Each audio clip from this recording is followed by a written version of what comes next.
हम गीता मलिक अहाँ सबके प्रणाम करै छी। हम एकटा अहाँ सबके बहुत सुंदर भगवती के गीत सुनाबै छी। आशा करै छी नीक लागत तो वीडियो के लाइक कमेंट करब, चैनल के सब्सक्राइब करब, गीत के एक बेर पूरा जरूर सुनब।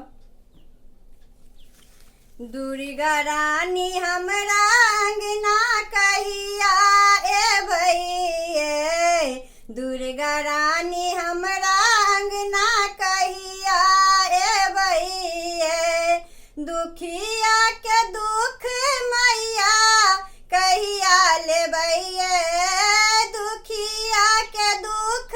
मैया कहिया लेबै, मैया रानी हमरा अंगना कहिया एबै,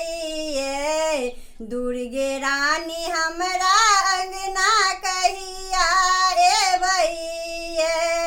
फूल के माला मैया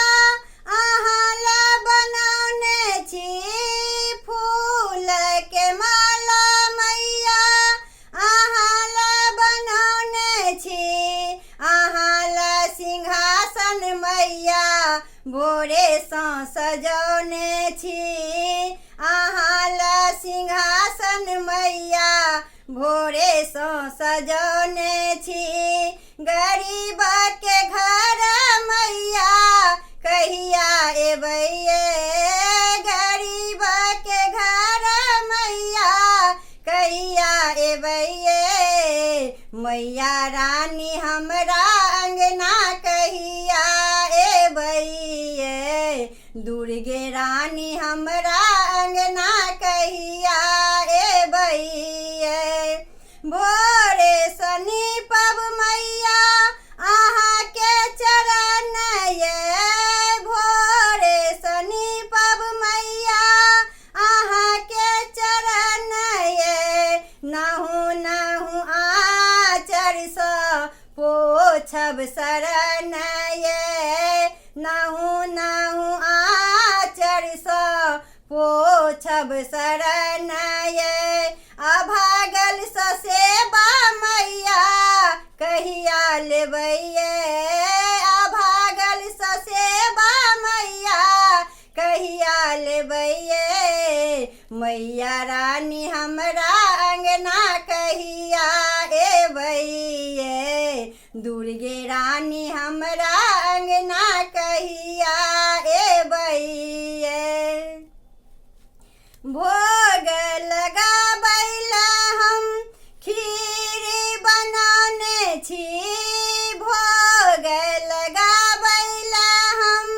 खीर बनौने छी, अहाँ जे बैसब मैया आसन बिछौने छी, अहाँ जे बैसब मैया आसन बिछौने छी, गरीब के घर मैया कहिया एबै, गरीब के घर मैया कहिया एबै, मैया रानी हमरा अंगना कहिया एबै, अम्बे रानी हमरा अंगना कहिया एबै, दुर्गे रानी हमरा अंगना कहिया एबै, दुखिया के दुख मैया कहिया लेबै, दुखिया के दुख मैया कहिया लेबै, दुर्गा रानी हमरा अंगना कहिया एबै, दुर्गा रानी हमरा